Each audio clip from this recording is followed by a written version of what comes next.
वांगू अख तेरी गल करदी तू करदी इशारियां नाल नील सोहणीए दो मुंहां वाले। कभी सिंगर मूसेवाला का कत्ल, कभी रैपर हनी सिंह को धमकी, तो कभी मुंबई में सरेआम बाबा सिद्दीकी की गोली मारकर हत्या। इसके अलावा सलमान खान की हत्या की धमकी ने भाईजान के फैंस समेत पूरे बॉलीवुड की बेचैनी और चिंता बढ़ा दी है।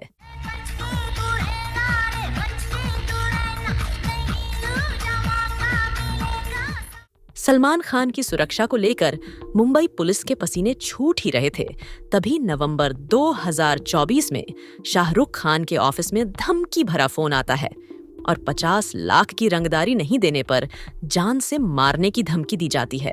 गोली मार भेजे मैं, भेजे शोर करता है। इन सारी घटनाओं और बाबा सिद्दीकी की हाई प्रोफाइल हत्या के बाद एक बड़ा सवाल ये खड़ा हो गया कि क्या 3 दशक बाद मुंबई में अंडरवर्ल्ड की एंट्री फिर से हो चुकी है? क्या बॉलीवुड इंडस्ट्री में नया बिजनेस मॉडल तैयार करना चाहते हैं गैंगस्टर?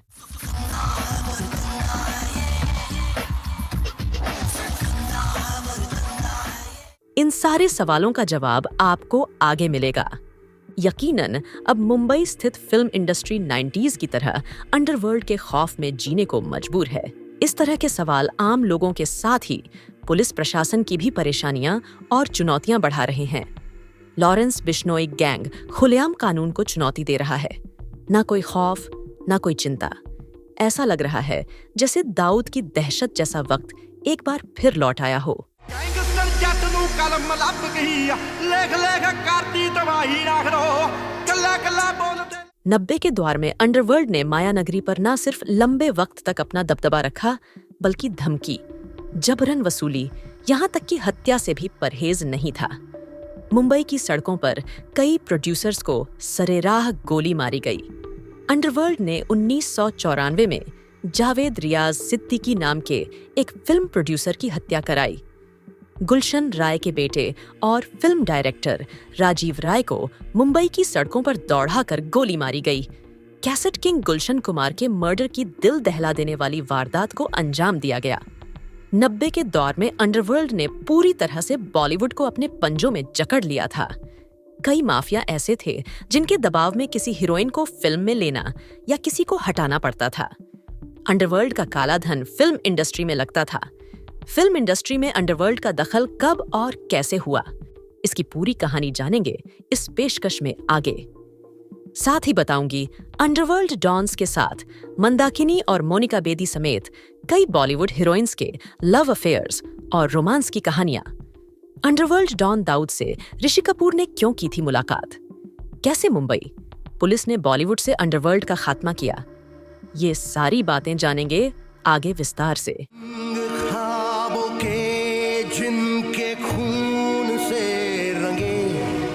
लेकिन सबसे पहले 90 के दशक में बॉलीवुड में अंडरवर्ल्ड की एंट्री के बारे में जान लेते हैं।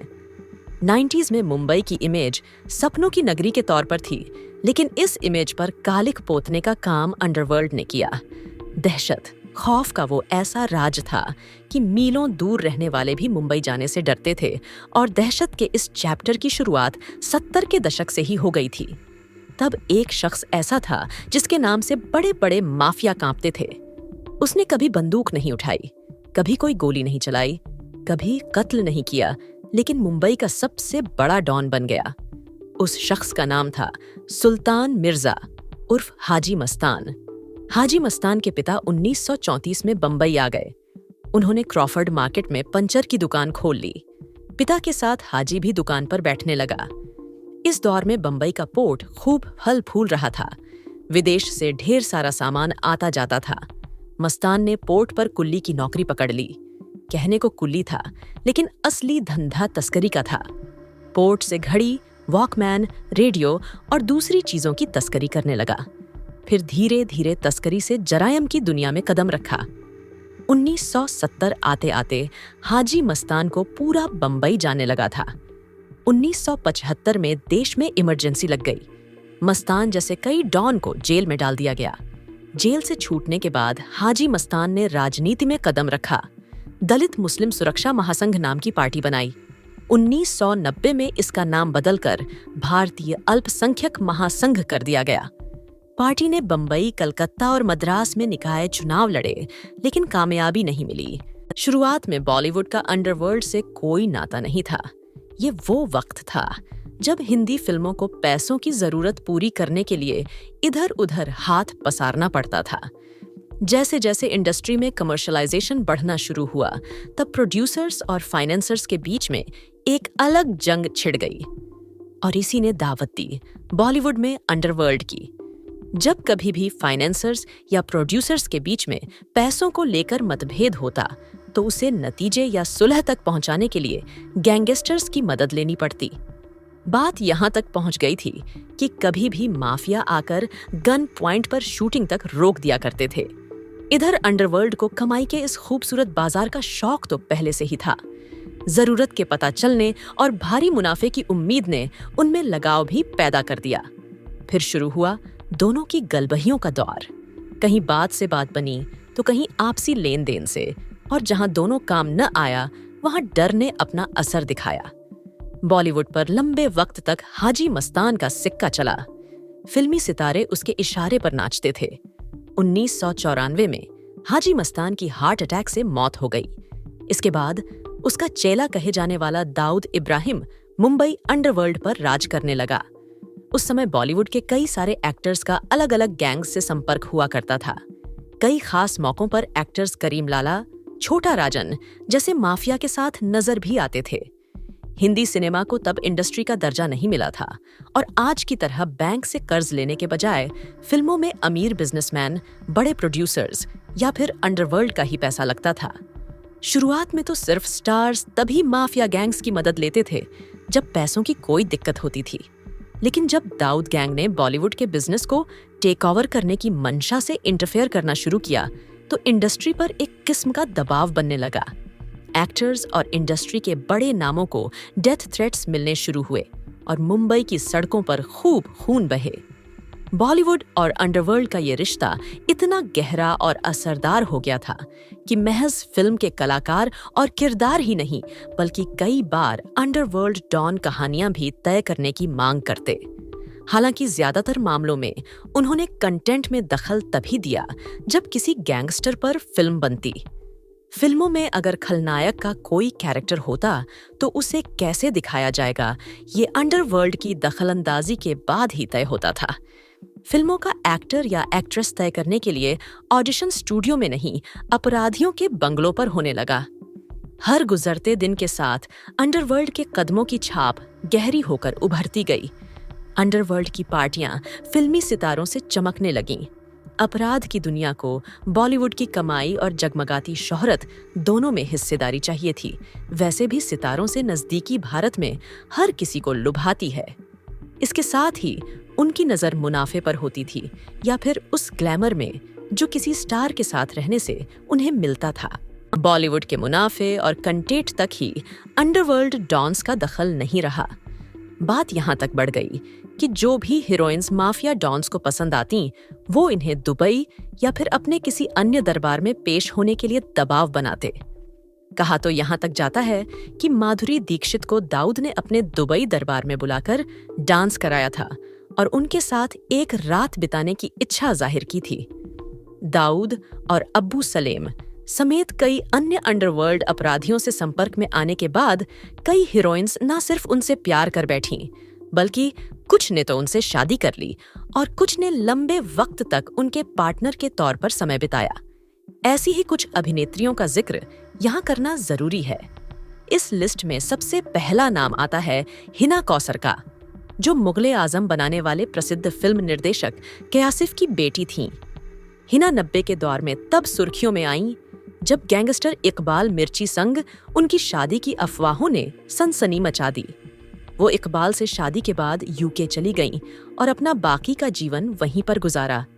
यहाँ तक कि इकबाल के निधन के बाद भी उन्होंने भारत वापस न आकर यूके में ही अपने जीवन के अंतिम क्षण बिताने की ठानी। इस फहरिस्त में अगला नाम आता है सोना मस्तान मिर्जा का, जिनकी पहचान लोगों ने नए जमाने की मधुबाला के तौर पर की थी। इसकी वजह ये थी कि उनकी शक्ल मधुबाला से काफी ज्यादा मिलती थी। उस समय के अंडरवर्ल्ड डॉन हाजी मस्तान को मधुबाला से बेहद प्यार था। भले ही हाजी मस्तान को मधुबाला नहीं मिल सकी, लेकिन उसने सोना मिर्जा से शादी कर ली। सोना उस समय एक स्ट्रगलिंग एक्ट्रेस थीं और उन्हें ज्यादा बड़े बजट की फिल्में नहीं मिल पा रही थीं। हाजी संग शादी के बाद उनका जीवन बदल गया। मोनिका बेदी और अब्बू सलेम की प्रेम कहानी और रोमांस के किस्से सबको पता है। रिपोर्ट्स की माने तो मोनिका ने अबू सलेम से शादी भी कर ली थी और अपना धर्म भी बदल लिया था। फिल्म फेयर की रिपोर्ट्स के मुताबिक मोनिका और अब्बू की पहली मुलाकात 1998 में हुई थी। इसके बाद दोनों के बीच रोमांस शुरू हुआ था। मोनिका ने एक इंटरव्यू में अबू संग अपने रिलेशनशिप का खुलासा भी किया था। इसके अलावा मंदाकिनी और दाऊद के रिश्ते को पूरी दुनिया ने देखा। कहा जाता है कि फिल्म राम तेरी गंगा मैली देखने के बाद दाऊद मंदाकिनी का दीवाना बन गया था। जब उसने मंदाकिनी को दुबई आने पर मजबूर किया तो मंदाकिनी इस डॉन को अपना दिल दे बैठी। दोनों की साथ में कई सारी फोटोज भी सामने आईं। दाऊद के साथ नजदीकी ने मंदाकिनी के करियर पर बुरा असर डाला। साल 1996 के बाद वो इंडस्ट्री से अचानक गायब हो गईं। उन्होंने बौद्ध धर्म अपना लिया और शादीशुदा जीवन जीने लगीं। फिलहाल वो भारत वापस आ गई हैं। 1988 की फिल्म वीराना से पहचान हासिल करने वाली हीरोइन जैस्मिन धुन्ना के साथ भी दाऊद के रोमांस की खबरें थीं। इसी के कुछ वक्त बाद ये हीरोइन भी अचानक गायब हो गईं और लाइमलाइट से पूरी तरह से दूर हो गई। मुंबई ने 1993 में दाऊद और उसके गुर्गों के आतंक का सबसे खौफनाक चेहरा देखा था। 12 मार्च 1993 को दोपहर बॉम्बे स्टॉक एक्सचेंज की 29 मंजिला इमारत धमाके से थर्रा उठी। लोग संभल पाते इसके कुछ ही मिनटों बाद मुंबई शहर एक और धमाके से दहल उठा। इसके बाद ब्लास्ट का सिलसिला शुरू हो गया। 2 घंटे में 12 धमाकों से पूरा देश कांप उठा। इन हमलों में अंडरवर्ल्ड डॉन दाऊद इब्राहिम का हाथ था। ब्लास्ट की साजिश टाइगर मेमन ने रची थी। दोनों को आज तक नहीं पकड़ा जा सका है। 1993 में मुंबई में हुए ब्लास्ट को लेकर संजय दत्त को गैर कानूनी रूप से हथियार रखने और ब्लास्ट में उनके शामिल होने के सबूत को देखते हुए उन्हें जेल हो गई थी। इतना ही नहीं, मुंबई पुलिस के हाथ संजय दत्त और छोटा शकील के बीच हुई बातचीत भी सबूत के तौर पर पेश की गई। 1993 मुंबई बम ब्लास्ट से पहले अंडरवर्ल्ड का बॉलीवुड में दखल बहुत ज्यादा था। दाऊद इब्राहिम पकड़े जाने के डर से दुबई में था, लेकिन बॉलीवुड फिल्मों में उसकी रुचि कभी कम नहीं हुई। एक बार ऋषि कपूर किसी शो के सिलसिले में आशा भोसले और आर.डी. बर्मन के साथ दुबई पहुंचे। वे एयरपोर्ट पर उतरे ही थे कि किसी ने ऋषि कपूर को फोन पकड़ा दिया।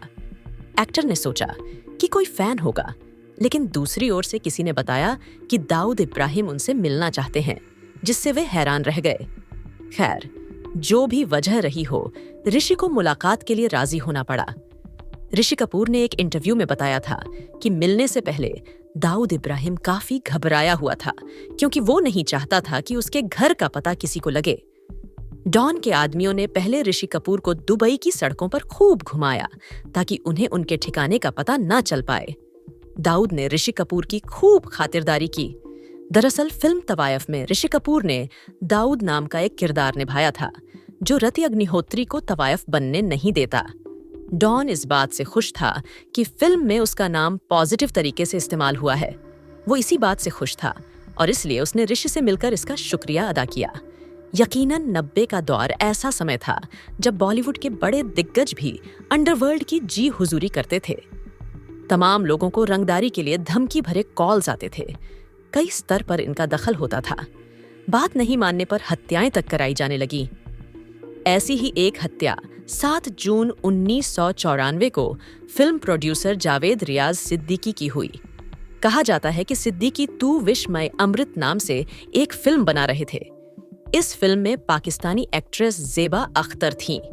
कहा जाता है कि उन्हें दाऊद इब्राहिम के कहने पर फिल्म में लिया गया था, लेकिन ज़ेबा को साइन करने के कुछ दिनों बाद सिद्दीकी ने उन्हें हटाने का फैसला किया। ये बात दाऊद को नागवार गुजरी और सिद्दीकी की गोली मारकर हत्या कर दी गई। इसके बाद साल 1997 में त्रिमूर्ति फिल्म्स के मालिक गुलशन राय के बेटे और युद्ध, त्रिदेव, विश्वात्मा, मोहरा और गुप्त जैसी चर्चित फिल्मों के निर्देशक राजीव राय पर अंडरवर्ल्ड ने जानलेवा हमला कराया। इसका आरोप अब्बू सलेम पर लगा। इस हमले के बाद राजीव अपनी पत्नी सोनम के साथ देश छोड़कर विदेश में बसने पर मजबूर हो गए थे। 12 अगस्त 1997 को अंडरवर्ल्ड ने मुंबई में एक और बड़ी खौफनाक वारदात को अंजाम देते हुए दिन दहाड़े कैसेट किंग गुलशन कुमार की हत्या करा दी। कहा जाता है कि दाऊद की ओर से गुलशन कुमार से 10 करोड़ रुपए की रंगदारी मांगी जा रही थी। जब उन्होंने मना कर दिया तो दाऊद के गुर्गों ने उनकी हत्या कर दी। उन्हें 16 गोलियां मारी गई थीं। इस घटना ने एक बार फिर मुंबई में अंडरवर्ल्ड के खौफ को उजागर किया। बेहद हाई प्रोफाइल केस होने की वजह से जांच ने रफ्तार पकड़ी। चश्मदीदों के बयान पर हमलावरों का हुलिया तैयार किया गया। 2 दिन के भीतर ही क्राइम ब्रांच ने 6 लोगों को गिरफ्तार कर लिया। सभी अब्बू सलेम गुट से जुड़े थे। पूछताछ में सभी ने दुबई में बैठक की बात कबूल की थी। दाऊद और अब्बू सलेम के अलावा अंडरवर्ल्ड डॉन अली बाबा बुदेश ने भी पैसे के लिए बॉलीवुड से जुड़े लोगों को धमकाना शुरू किया। इनमें मुकेश भट्ट, बोनी कपूर और राकेश रोशन जैसे डायरेक्टर भी शामिल हैं। राकेश रोशन पर तो बुदेश की गैंग ने जानलेवा हमला भी किया था। एक समय में अली बाबा दाऊद के गैंग से ही जुड़ा था, लेकिन बाद में उससे दुश्मनी हो गई थी। साल 2000 में आई फिल्म कहो ना प्यार है ने बहुत अच्छी कमाई की थी। अली बाबा बुदेश राकेश रोशन से इस कमाई में हिस्सा चाहता था। राकेश रोशन के मना करने के बाद बुदेश के आदमियों ने 21 जनवरी 2000 को राकेश रोशन को उनके मुंबई के सांताक्रुज वेस्ट में स्थित ऑफिस के पास जानलेवा हमला किया। राकेश रोशन को 2 गोलियां लगीं, एक गोली हाथ में और दूसरी सीने में लगी थी। शाहरुख खान ने माना था कि उनके पास अंडरवर्ल्ड गैंगस्टर छोटा शकील का कॉल आया था। शकील ने एसआरके को जबरन एक कहानी सुनाई थी और उनसे इस पर फिल्म बनाने को बोला था। इतना ही नहीं, फिल्म हैप्पी न्यू ईयर के रिलीज के बाद भी उनके पास अंडरवर्ल्ड से धमकी भरी कॉल्स आई थीं। विवेक ओबेरॉय ने भी हाल ही में एक इंटरव्यू में कहा था कि ऐश्वर्या राय से ब्रेकअप के बाद सलमान खान से उनका झगड़ा हो गया था। इसी के बाद उन्हें अंडरवर्ल्ड की धमकियां आती थीं। उन्होंने कहा था कि मैंने अपने जीवन में ये सब पहले कभी नहीं देखा था। सलमान खान से झगड़े की तरफ इशारा करके विवेक ने कहा था कि ये एक इमोशनल रिस्पॉन्स था। मैं बहुत छोटा था, मेरी हरकतों का क्या नतीजा होगा ये काफी बाद में समझ आया। मुझे खामियाजा झेलने में दिक्कत नहीं थी, लेकिन तब ज्यादा परेशान हो गया जब मेरे पेरेंट्स को भी धमकी मिलने लगी। बॉलीवुड पर लंबे वक्त तक अंडरवर्ल्ड के कब्जे और आए दिन धमकी और आपराधिक वारदातों से न सिर्फ इस इंडस्ट्री से जुड़े लोग खौफजदा रहते थे, बल्कि इससे मुंबई पुलिस प्रशासन भी तंग आ चुका था। गुलशन कुमार की हत्या के बाद मुंबई पुलिस ने अंडरवर्ल्ड की कमर तोड़ने का फैसला किया। अपराधियों के खात्मे के लिए मकोका जैसा कानून बना। केंद्रीय जांच एजेंसियों आईबी, रॉ, सीबीआई का लोकल पुलिस के साथ तालमेल बरहा। एनकाउंटर शुरू हुए जिसने अंडरवर्ल्ड का समूल नाश कर दिया। भले ही पुलिस ने मुंबई में अंडरवर्ल्ड का नेटवर्क लगभग धराशायी कर दिया था, लेकिन उनका पैसा अभी भी फिल्मों में लग रहा था। ये लगभग तब बंद हुआ जब फिल्म इंडस्ट्री को उद्योग का दर्जा मिल गया और बैंकों ने कर्ज देना शुरू कर दिया। नतीजा ये हुआ कि निजी देनदारों और अंडरवर्ल्ड पर फिल्मकारों की निर्भरता खत्म हो गई या घट गई। इनकी बजाय उन लोगों की मुसीबतें बढ़ने लगीं जो अंडरवर्ल्ड का पैसा इस्तेमाल कर रहे थे। मशहूर हीरा कारोबारी और फिल्म फाइनेंसर भरत शाह का भरी अदालत में कान पकड़कर गवाही देना भला कौन भूल सकता है। इसके अलावा फिल्मों के लिए भी कमाई के नए रास्ते खुलने लगे। फिल्म लगान की सफलता के बाद विदेशों में फिल्में रिलीज होने लगीं और विदेशों में वितरण का अधिकार फिल्मों के लिए बड़े मौके लेकर आया। सिर्फ इतना ही नहीं, टीवी चैनलों की बाढ़ ने भी उनके लिए पैसे कमाने के रास्ते खोले और अब सचमुच बॉलीवुड को अंडरवर्ल्ड की जरूरत नहीं रह गई थी। इसके अलावा छोटा राजन, अब्बू सलेम, दाऊद समेत कई अन्य डॉन्स पर वक्त के साथ कानून का शिकंजा भी कसने लगा। नतीजन बॉलीवुड पर उनकी पकड़ कमजोर होने लगी।